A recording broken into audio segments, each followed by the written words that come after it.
시청자 여러분 안녕하세요. 2024년 6월 8일 할텐서울 복음방송에서 보내드리는 주안의 하나 진행의 강승규입니다.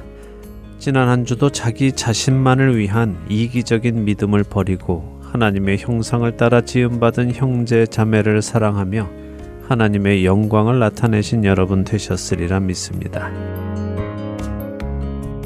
6월 8일 오늘 방송 저희 할텐서울 복음선교회에서 동역자를 찾고 있다는 소식부터 전해드리고 시작합니다. 여러 번 말씀드렸죠. 매사추세츠주 벌링턴시에 위치한 H마트에 할텐서울 복음방송 CD를 배치해 주시고 관리해 주실 동역자를 찾고 있습니다.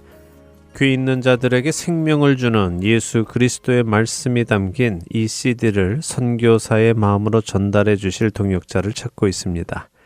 기도 중에 주님께서 마음 주시는 분이 계실 것이라고 믿습니다. 주님의 부르심이 있으신 그분은 저희 할텐서울 복음 선교회 사무실로 전화 주시기를 바랍니다. 그리고 변해가는 시대 속에서 미디어 선교 봉사자들이 절실히 필요해지기 시작했습니다. 유튜브에 올라갈 영상 제작, 음성 파일 편집, 또 소셜 미디어 관리 등 여러 분야에서 봉사자의 손길을 기다리고 있습니다.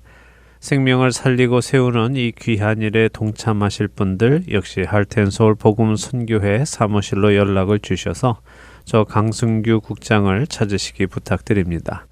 전화 주실 번호는 602-866-8999이고요. 카톡으로도 연락 주실 수 있습니다. 하나님의 은혜에 감사하여 그 은혜를 또 다른 자들에게 나누고자 하시는 분들의 연락을 기다립니다. 첫 찬양 먼저 함께 하신 후에 계속해서 말씀 나누겠습니다.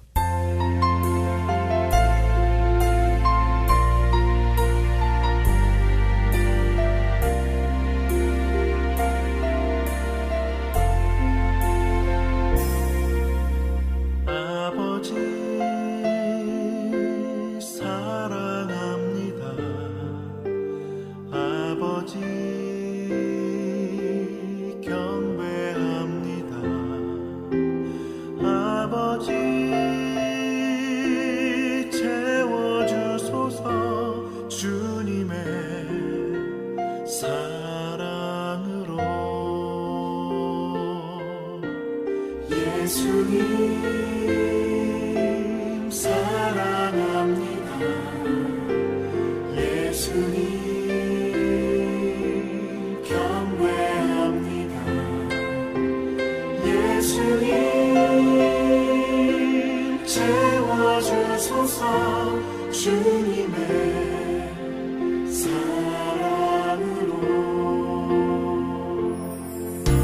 성령님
가끔 드리는 말씀이지만 저희 집안은 하나님을 모르는 집안이었습니다. 특별하게 종교라는 것도 없었고 그저 자기 생각대로 자신의 삶을 살아가는 가족이었지요. 특히 저와 제 남동생은 특별한 꿈도 없이 하루하루를 즐기며 살았던 것 같습니다. 더더욱이 저는 집에 살기가 싫어 학교 핑계를 대고 남가주에서 북가주로 홀로 이사를 갔지요. 근데 하나님의 은혜로 저희 어머님이 믿음이 생겨나셨고 아버지가 뒤이어 믿음이 생겨나셨습니다. 저는 그런 두 분의 소식을 들으면서도 특별한 생각은 하지 않았습니다. 그냥 미국에 와서 사시니 종교 생활을 시작하셨나 보구나 하는 정도로만 생각을 했지요. 그런데 어느 날 저에게도 하나님의 은혜로 믿음이 생기기 시작했습니다. 믿음이 생기기 시작했다기보다 하나님이라는 분이 정말 계시다는 것을 경험하기 시작했습니다. 그때는 그것이 믿음이라고 생각했지요. 어쨌든 제가 그렇게 하나님이라는 분이 실제하신다는 것을 부인할 수 없는 경험들을 통해 깨닫기 시작하며 이제 저희 집에는 하나 남은 제 동생도 하나님을 믿어야 한다는 생각이 들었습니다.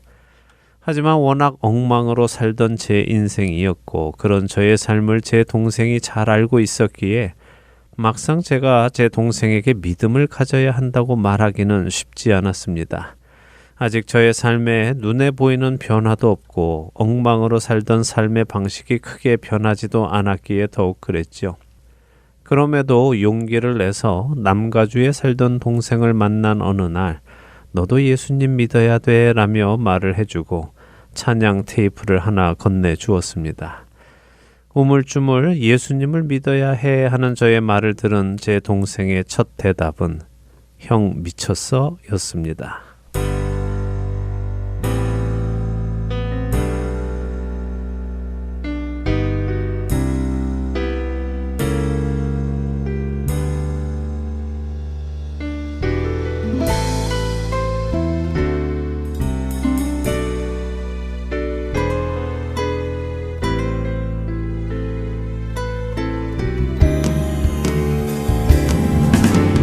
사랑한다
세상 속에 푹 빠져 살던 형이 어느 날 뜬금없이 나타나서 예수님을 믿어야 해라는 말을 하니 제 동생은 당연히 제가 저답지 않다고 느꼈을 것입니다. 평소에 단정하기라도 했어야 그런 말을 해도 그런가 보다 할 텐데 워낙 보통 사람들보다도 훨씬 도를 넘어 놀던 사람의 입에서 그런 말이 나오니 정말 동생의 입에서 나오는 말은 형 미쳤어 라는 말 외에는 없었을 것입니다. 그런데 그렇게 저에게 대답하는 동생을 향해 제가 한마디를 더 해주었습니다. 아니야, 너도 꼭 믿어야 돼. 그런데 말이야, 너 지금부터 놀고 싶은 거 있으면 다 놀아. 이제 예수님 믿으면 하고 싶은 것 못하니까 마지막으로 하고 싶은 거 있으면 다 해봐 라고요. 저의 그 말에 동생은 이상한 표정을 지으며 차문을 닫고는 자신의 길로 갔습니다. 감사하게도 그 동생도 주님을 만나게 되었고 구원에 이르게 되었습니다. 그리고 저와 여러모로 동역하고 있지요. 그런데 요즘 제가 제 동생에게 했던 그 말이 자주 생각이 납니다. 예수님 만나면 하고 싶은 것 못하니까 믿기 전에 다 해봐 라고 했던 그 말입니다. 사실 저는 주님을 만나게 되는 초기에 제가 원하는 것들을 하나님께서 금하시는 것들이라는 생각을 깊이 하게 되었습니다. 왜냐하면 거룩하지 못한 삶을 살고 있던 저였고 그런 저의 거룩하지 못한 선택들이 저로 힘든 삶을 살게 하고 있었기 때문에 힘들고 어려운 삶 속에서 저를 건져내시는 하나님께서 다시 제가 그런 구렁텅이로 들어가기를 원치 않으신다는 것은 비록 제가 성경은 몰랐어도 마음으로는 확실히 알았기 때문이지요. 그리고 그렇게 서서히 믿음 안에서 성장하며 성경을 공부하게 되었고 성경을 통해서 그때 그 생각, 그러니까 주님의 자녀가 되면 더 이상 육적인 삶, 탐욕스러운 삶을 사는 것은 있을 수 없음을 확인하게 되었습니다.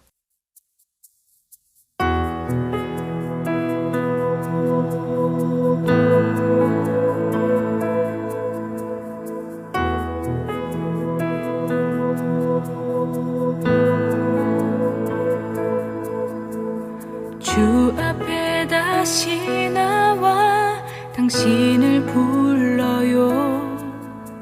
이전에 주님을 찾던 이유와 달라요. 주께 무언가 구하는 그런 기도 아니에요. 나 고백하는 말 사랑해요.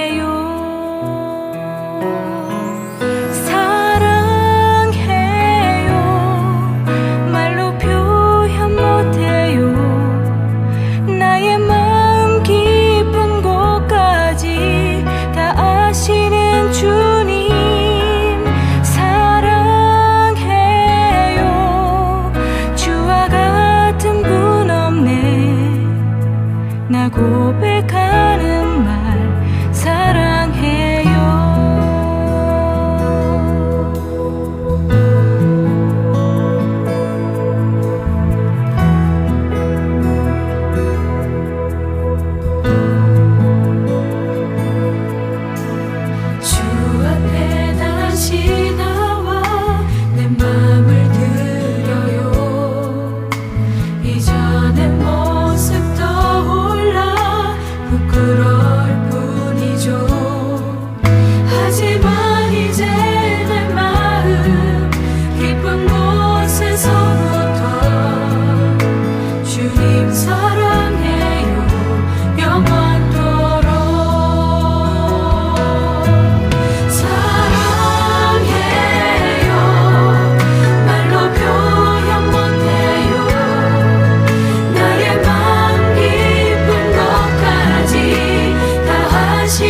여러분과 함께 기도하는 1분 기도 시간입니다. 오늘은 인도네시아에서 선교하시는 원정필 선교사님께서 기도를 인도해 주십니다.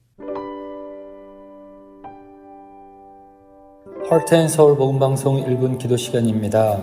저는 인도네시아 커너스톤 글로벌 아카데미에서 사역하는 원정필 선교사입니다. 현재 저희 학교는 2024-25년 새 학기를 준비 중에 있습니다. 내년 계획을 세우며 선생님들을 만나고 이야기를 나누는 가운데 하나님께서는 저희 학교가 인도네시아의 또 다른 하나의 좋은 학교가 아니라 하나님께서 원하시는 복음의 소식을 흘려보내는 하나님의 학교가 되어야 할 것을 말씀하십니다. 믿음은 들음에서 나고 들음은 그리스도의 말씀으로 말미암았느니라. 하나님의 뜻하신 학교를 세워나가기 위해 믿음의 씨 뿌리는 작업이 저희의 학사 일정 속에 잘 묻어 진행될 수 있도록 기도 부탁드립니다.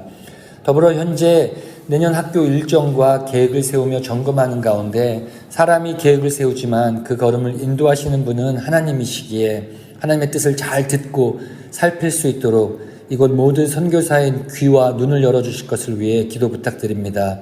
그래서 학교 학사 일정을 소화하는 가운데 우리 섬기는 아이들의 심령에 믿음이 생겨나고 자라나는 일들이 곧 그리스도의 이름이 더욱 존귀케 되는 일들이 일어날 수 있도록 기도 부탁드립니다. 같이 기도하시겠습니다.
주님 감사합니다. 하나님께서 이 커너스톤 글로벌 아카데미를 인도네시아 땅에 세우셨고 이끌어 오셨음을 인해 감사드립니다.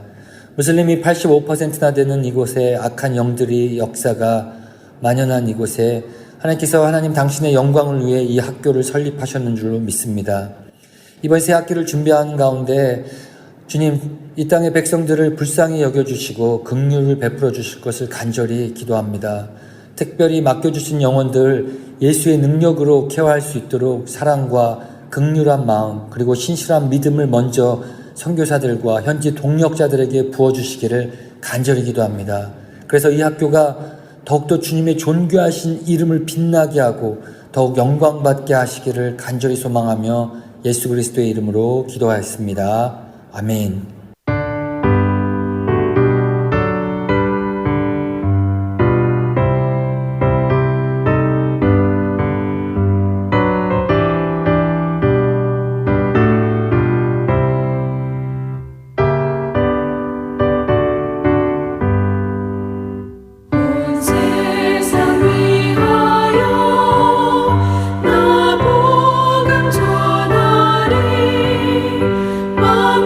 So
안녕하세요. 봉사자 김지인입니다.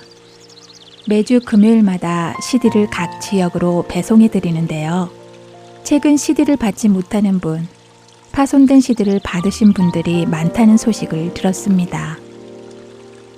매주 만들어지는 CD에는 많은 분들의 정성이 담겨져 있고 예수 그리스도의 복음이 담겨져 있습니다. CD가 잘 전달되지 않을 때에 저희 또한 마음이 너무 아픈데요. 혹시 CD를 받지 못하셨거나 부서진 CD를 받으셨을 때에는 저희에게 연락 주시기 바랍니다. 사무실 전화번호 602-866-8999입니다.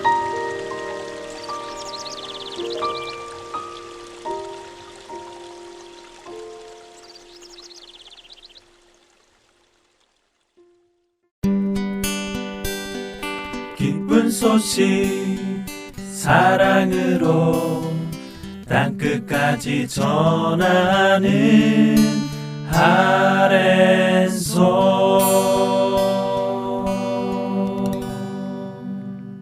사도들의 행적이 기록된 사도행전을 공부하는 시간입니다. 내 증인이 되리라로 이어드립니다.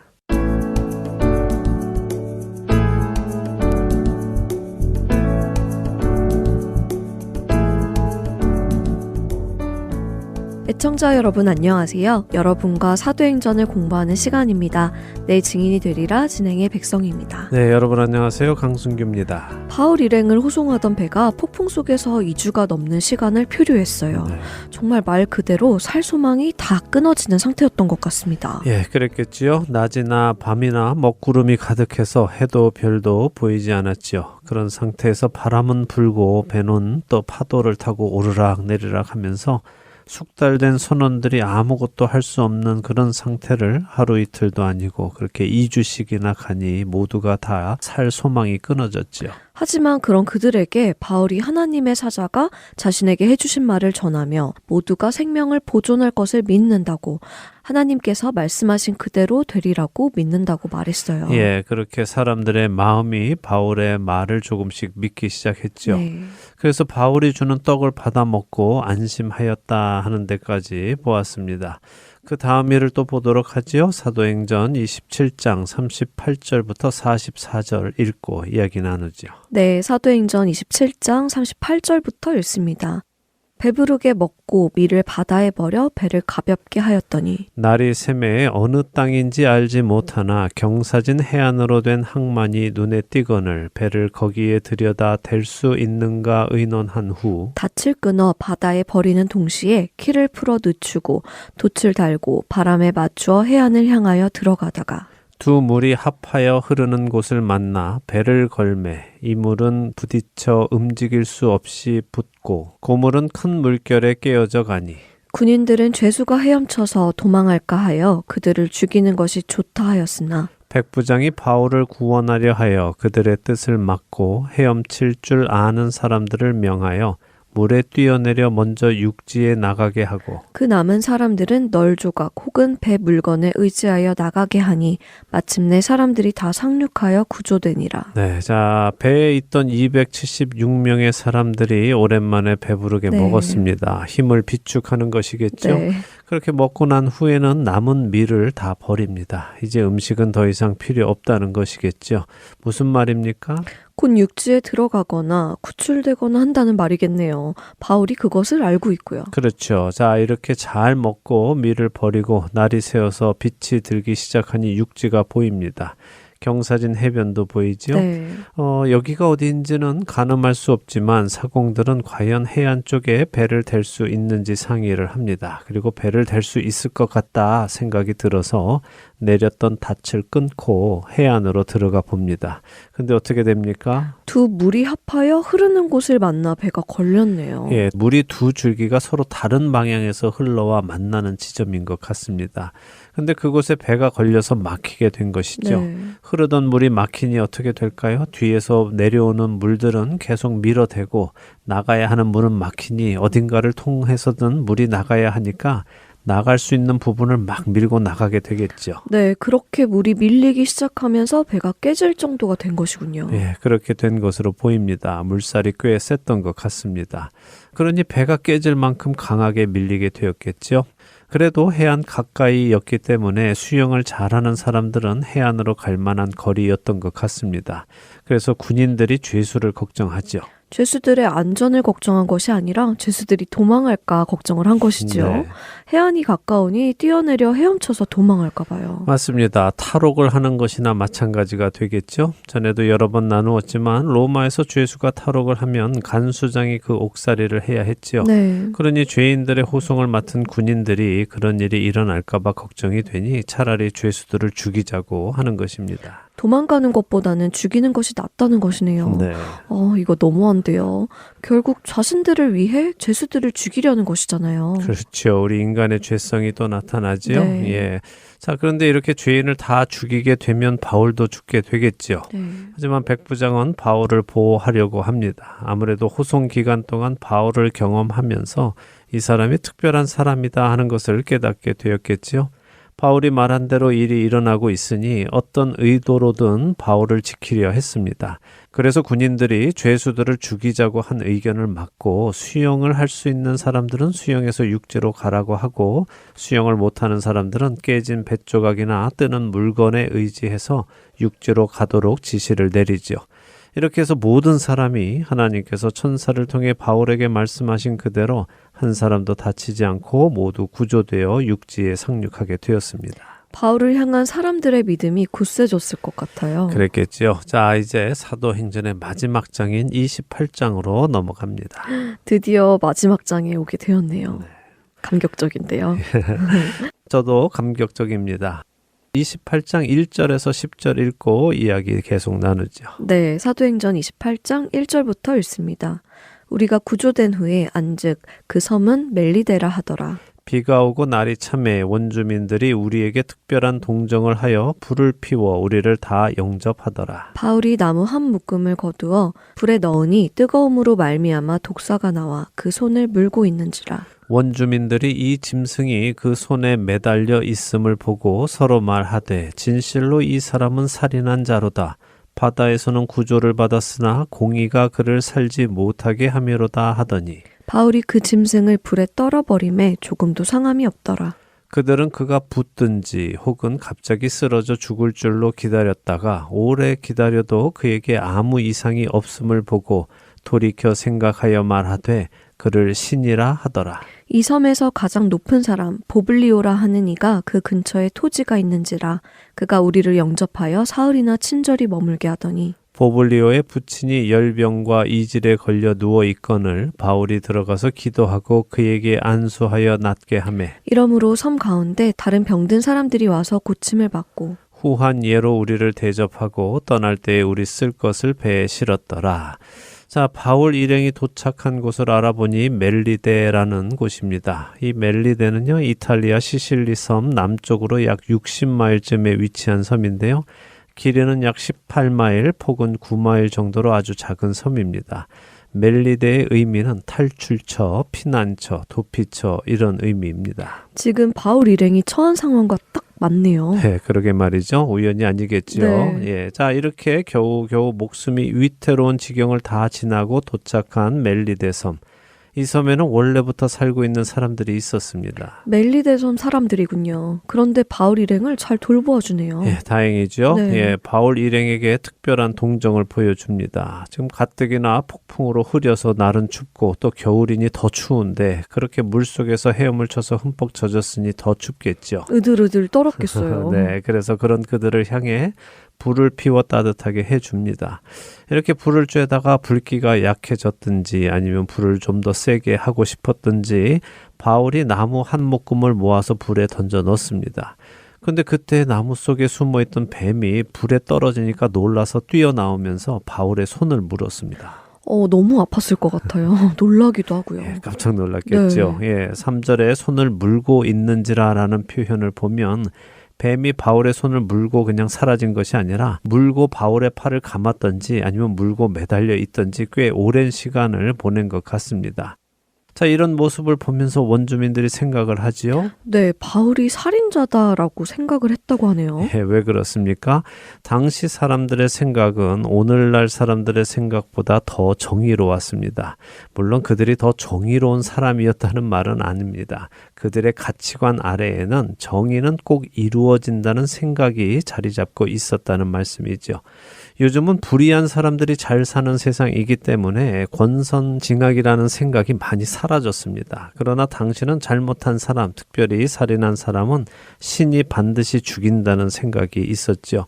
그래서 그들의 관점에서 보았을 때 바울이 살인을 했기 때문에 신이 바울을 죽이기 위해서 바다에서 폭풍을 일으켰지만 그가 그 폭풍 속에서 살아남아 이렇게 육지에 왔으니 신이 또 독뱀을 보내서 그를 물어 죽게 하여 공의를 이루려 한다 하고 생각했다는 것입니다. 그래서 공의가 그를 살지 못하게 함이로다라고 말한 것이군요. 그렇죠. 자, 이 원주민들이 보니 바울을 물고 있는 뱀은 분명히 독사였습니다. 그런 독사가 바울을 물고 늘어졌으니 바울은 죽을 것이라고 생각하고 있었죠. 근데 어떻습니까? 바울이 죽습니까? 아니죠. 바울은 그냥 손을 흔들어서 뱀을 불에 떨어뜨려 버렸고 아무런 상함도 받지 않았습니다. 그래도 원주민들은 계속해서 바울을 주시해서 보지요. 분명히 독뱀에 물렸으니 이제 곧 몸이 붓기 시작하거나 거품 물고 쓰러져 죽을 것이라고 생각했습니다. 근데 아무 일도 일어나지 않습니다. 그러자 그들의 생각이 바뀌지요. 네, 살인자라는 생각이 바뀌어 바울을 신이라 부르네요. 그렇습니다. 바다에서도 폭풍이 불어 죽을 뻔했는데 죽지 않았고 육지에 와서 뱀에 물렸는데도 죽지 않으니 이 사람은 살인자가 아니라 오히려 신이다라고 생각이 바뀐 것입니다. 어떤 학자들은 바울을 물은 것이 독이 없는 뱀이었다라고 해석하기도 합니다만 그것은 지금 하나님께서 하시는 일을 보지 못하고 인간 중심으로 해석하는 시도입니다.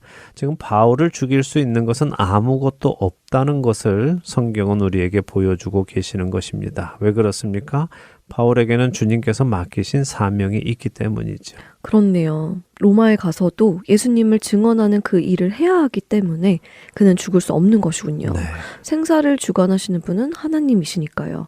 그 하나님이 계획하신 일을 이룰 때까지는 죽을 일이 없는 것이군요. 맞습니다. 바로 그것입니다. 우리 그리스도인은 이것을 반드시 기억해야 합니다. 네. 그리스도인이 죽는 것은 우연이 아니라는 것이죠. 우리 그리스도인들이 죽을 때는 우리를 향한 하나님의 그 뜻이 다 이루어졌기 때문입니다. 그 전까지는 우리는 죽을래도 죽을 수 없습니다. 그러니 그 하나님을 신뢰하고 담대하게 세상에서 살아가야 하는 것이고요. 그렇습니다. 자, 이렇게 바울이 뱀에 물리고도 죽지 않자 이 섬에서 가장 높은 사람, 이 말은 가장 부자라는 의미일 수도 있고요. 또 섬의 추장이라는 의미일 수도 있고 행정적으로 가장 높은 자리에 있는 사람, 곧 로마로부터 파송을 받은 사람이라는 의미일 수도 있습니다. 보블리오라는 이름은 헬라어이기 때문에 학자들은 이 보블리오가 로마로부터 파송받은 사람으로 봅니다. 어쨌든 이 사람이 근처에 땅도 있는 부자였는데 바울 일행을 영접해서 사흘이나 친절히 머물게 합니다. 왜 그렇게 친절하게 영접을 했을까요? 바울이 뱀에 물려도 죽지 않았다는 얘기를 듣고 용한 사람이라는 생각이 드는 것일까요? 네, 아무래도 그랬던 것 같습니다. 특별히 이 보블리오라는 사람의 아버지가 열병과 이질에 걸려 누워 있었다고 하지요. 바울에게 신적 능력이 있다는 이야기를 듣고 자기 아버지의 병을 고침받기 위해 초대를 했는지도 모르죠. 어쨌든 여기서 우리가 보는 것은 그 섬에서 가장 높은 사람이라 하더라도 또 가장 부자라 하더라도 생명은 어쩔 수 없다는 것입니다. 그 사람이 아무리 높아도 아무리 부자라도 자신의 능력으로 자기 아버지의 생명을 구원할 수는 없다는 것이죠. 아, 그런 의미가 담겨 있는 것이네요. 그렇게 세상의 지위나 부유함으로 생명을 살릴 수 없는데도 불구하고 우리는 그것을 위해 그렇게 노력하는 것이군요. 마치 그것들을 가지면 우리가 생명을 얻을 수 있는 것처럼 착각하면서 말입니다. 예, 그런 경우가 많지요. 예, 그러나 그것을 다 가져봐도 결코 자신들을 살릴 수 없습니다. 네. 바로 그런 사람에게 하나님께서는 바울을 보내시는 것이죠. 그리고 그 사람을 고치십니다.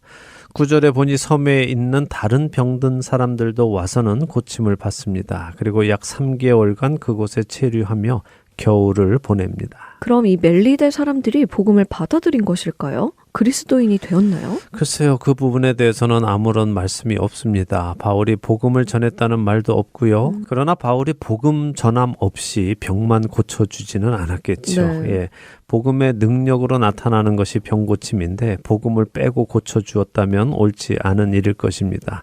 그래서 복음도 전했을 것이라고 추측할 수 있고요. 그렇게 믿는 자들도 생겼다고 볼 수 있습니다. 어쨌든 멜리데 사람들은 3개월간 바울 일행을 잘 대접했고 떠날 때 쓸 것까지 챙겨 주었습니다.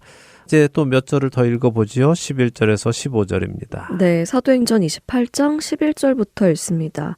석 달 후에 우리가 그 섬에서 겨울을 난 알렉산드리아 배를 타고 떠나니 그 배의 머리 장식은 디오스 구로라. 수라구사에 대고 사흘을 있다가 거기서 둘러가서 레기온에 이르러 하루를 지낸 후 남풍이 일어나므로 이튿날 보디올에 이르러 거기서 형제들을 만나 그들의 청함을 받아 이레를 함께 머무니라. 그래서 우리는 이와 같이 로마로 가니라. 그곳 형제들이 우리 소식을 듣고 아비오 광장과 트레이스 타베르네까지 맞으러 오니 바울이 그들을 보고 하나님께 감사하고 담대한 마음을 얻으니라. 네. 드디어 로마 가까이까지 갔네요. 예, 멜리데 섬에 도달하여 3개월이 지난 후에 바울 일행은 그곳을 떠나게 되죠. 네. 마침 그 섬에는 애굽의 알렉산드리아에서 출발해서 로마로 가다가 겨울을 만나서 머문 배도 있었습니다. 이 배에는 디오스구로라는 머리 장식이 있었다 하고 누가는 기록하고 있죠. 그 배를 타고 이제 로마로 향합니다. 디오스구로는 그리스 신화의 제우스 신과 스파르타의 레다라는 왕비 사이에 태어난 쌍둥이 아들 카스토르와 플록스 형제를 지칭하는 말인데요. 이 쌍둥이의 별자리 이름이 제미니, 영어로는 제미나이라고 하죠. 그래서 당시 뱃사람들은 이 쌍둥이 별자리가 자신들의 안전한 항해를 지켜주는 수호신으로 믿었기 때문에 배의 그 디오스구로의 머리를 장식한 것입니다. 이것은 우상을 숭배하는 모습이네요. 그렇죠. 하지만 사람들은 이렇게 별자리가 또 그리스의 신이 자신들을 지켜준다고 생각하지만 이 길을 인도하고 계시는 분은 참 신이신 하나님이시다 하는 것을 누가는 우리 성도들에게 보여주고 있는 것입니다. 이 배를 타고 수라구사라는 곳에 갔다가 레기온에 갔다가 이탈리아 반도 서북쪽 보디올에 이르게 되었습니다. 이 보디올이라는 곳에 도착하니 형제들이 있었다라고 하시죠. 네, 그리스도인들이 있었다는 말씀이죠. 네, 이 그리스도 형제들을 만나서 7일을 함께 머뭅니다. 자, 바울이 지금 죄인의 신분으로 로마로 호송되고 있는 가운데서도 이렇게 7일 동안이나 다른 그리스도인들의 영접을 받고 그들과 함께 머물 수 있었다는 것은 무엇을 말해주는 것입니까? 바울을 호송하는 백부장이 그만큼 바울을 신뢰하고 있었다고 보이네요. 그렇죠. 백부장은 바울을 신뢰하기에 그에게 이런 자유를 허락해주고 있는 것입니다. 또한 보디올에도 그리스도인들이 있었다는 것은 그만큼 복음이 많이 전파되었다는 것도 알려주고 계시는 거죠. 네. 보디올에서 형제들과 교제를 나눈 후 바울 일행은 로마로 출발을 합니다. 바울 일행이 로마로 온다는 소식을 듣고 로마의 그리스도인들이 아비오 광장과 트레이스 타베르네까지 바울 일행을 맞으러 나왔다고 하시죠. 이즈음 로마의 성도들은 이미 바울이 고린도에서 썼던 로마서를 베베 집사를 통해 받아본 이후입니다. 그래서 그들은 바울이 편지에 기록한 대로 로마를 방문할 것을 기대하고 있었겠지요. 아마도 보디올에서 바울이 그리스도인들과 머무는 동안 보디올에 있는 그리스도인 중 누군가가 바울의 소식을 로마에 전했을 것입니다. 그래서 그 소식을 들은 로마의 성도들이 로마에서 약 40마일 떨어진 아비오 광장과 또 30마일 떨어진 트레이스 타베르네라는 두 곳으로 나누어 마중을 나온 것입니다. 바울이 로마로 가는 이 길은 아주 특별한 길입니다. 특별한 길이요? 어떤 길이기에 특별하지요? 예, 지금 이 바울이 가는 길, 곧 아비오 광장을 통과해서 트레이스 타베르네를 지나는 길은 로마의 장군들이 전쟁에서 승리하고 개선할 때 군중들이 환영하기 위해 나오는 길이라고 알려져 있습니다. 바로 이 길을 성도들이 바울 일행을 맞으러 나오는 것이죠. 마치 승리한 장군을 맞는 것처럼 말이죠. 감동인데요. 네, 사실 세상의 눈으로 볼 때 바울은 죄수의 신분으로 재판을 받으러 오는 것처럼 보입니다. 그러나 성도들의 눈에는 또한 주님의 눈에는 바울의 이 길이 영적 전쟁을 승리로 이끌고 생명의 복음을 가지고 로마로 입성하는 개선 장군과 같은 모습으로 보일 것입니다. 감동적이지 않습니까? 네. 바울은 이 길을 가면서 자신을 마중 나온 사람들을 보며 마음이 담대해지고 하나님께 감사하게 되었다고 하시죠. 어떤 생각이 들었을까요? 지금까지 지나온 일들, 특별히 어렵게 온 그 길들이 생각나면서 그 모든 길에서도 자신을 인도해 주신 주님께 감사하고 믿음을 지킨 것에 감사했을 것 같아요. 그리고 앞으로 있을 일에 대한 소망도 확신하게 되고요. 그랬을 것입니다. 바울은 그래, 바로 이거야. 내가 부름받은 일은 바로 이거다. 세상을 이기신 예수 그리스도를 따라 생명을 전하기 위해 보내시는 그곳에 가는 것. 그것이 내게 주어진 사명이다 하며 벅찬 가슴을 안고 이 길을 갔을 것이라고 저는 생각합니다. 자, 이 이야기 다음 시간에 조금 더 나누도록 하죠. 바울의 이 길을 가는 감동이 전해져 옵니다. 울컥하네요. 다음 시간에 더 듣기를 원합니다. 한 주간도 우리를 부르신 그 주님을 바라보며 우리 각자도 믿음의 길, 승리의 길을 가기를 소원합니다. 내 증인이 되리라 여기에서 마칩니다. 네, 저희는 다음 주에 다시 뵙겠습니다. 안녕히 계십시오. 안녕히 계세요.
마태복음 19장, 마가복음 10장, 그리고 누가복음 18장에는 우리가 잘 아는 한 사람의 이야기가 모두 기록되어 있습니다.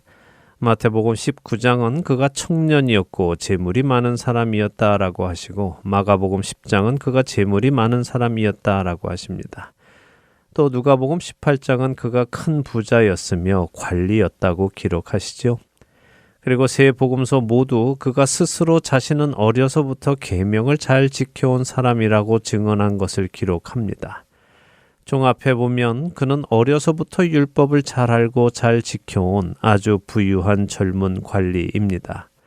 그는 예수님께 나와 어떻게 하여야 영생을 얻겠느냐고 질문을 하지요. 그리고 그의 그런 질문에 우리는 예수님이 어떻게 대답하셨는지 잘 압니다. 그 중에 마가복음 10장 21절의 말씀을 읽어드립니다. 예수께서 그를 보시고 사랑하사 이르시되 내게 아직도 한 가지 부족한 것이 있으니 가서 내게 있는 것을 다 팔아 가난한 자들에게 주라. 그리하면 하늘에서 보화가 내게 있으리라. 그리고 와서 나를 따르라 하시니. 어떻게 하여야 영생을 얻느냐는 부유한 청년 관리의 질문에 예수님께서는 뭐라고 하십니까? 내게 있는 것을 다 팔아 가난한 자들에게 주고 그 다음에 와서는 나를 따르라 라고 하시죠. 세 복음서가 동일하게 그렇게 기록합니다. 왜 그럴까요? 왜 그 부유한 청년 관리는 자신의 재물을 모두 팔아 가난한 자들에게 주어야만 할까요? 그리고 왜 그렇게 한 후에야 예수님께 나아와 예수님을 따라야 할까요? 자신의 재물을 팔지 않고는 예수님을 따를 수는 없는 것입니까? 자신의 재물 중 일부만 팔아서는 예수님을 따를 수 없는 것일까요? 먼저 예수님을 따르기 시작하고 재물은 나중에 차츰차츰 팔아가면 안 되는 것일까요? 여러분은 어떻게 생각하십니까? 왜 예수님은 그 부유한 청년 관리에게 자신의 재물을 모두 팔아 가난한 자들에게 주고 그 다음에 와서 나를 따르라 라고 하셨을까요? 여러분의 답은 무엇입니까? 그렇습니다. 그것은 그 부유한 청년 관리는 재물을 사랑했기 때문입니다. 그는 분명 영생도 얻고 싶어 했습니다. 그렇기 때문에 예수님께 나와서 영생을 얻는 방법을 물은 것이죠. 그가 영생에 관심이 없었다면 그는 그런 질문을 할 필요가 없었습니다. 그저 자신에게 있는 그 많은 재물들을 누리며 한평생 잘 먹고 잘 살았으면 됐습니다. 그는 분명 영생을 얻고 싶었습니다. 그런데 예수님은 아셨습니다. 그가 영생을 사모하기는 하지만 영생보다 더 사랑하는 것이 있다는 것을 말입니다. 그리고 그 청년의 경우에는 그것이 바로 많은 재물이었습니다. 그렇게 예수님은 그에게 예수님을 따르는 데에 걸림돌이 되는 것, 바로 그가 사랑하는 그 재물을 모두 처분하고 오라고 하시는 것입니다. 그렇지 않으면 그의 마음이 예수님만을 온전히 따를 수 없기 때문입니다. 그는 결정해야 했습니다. 영생과 재물, 그 둘 중에 자신이 더 사랑하는 것이 무엇인지, 자신이 가지고 싶은 것이 무엇인지 결정해야만 했습니다. 하지만 안타깝게도 그는 영생도 가지고 싶었지만 재물도 포기하고 싶지는 않았습니다. 그래서 그는 근심하며 예수님을 떠나갔습니다.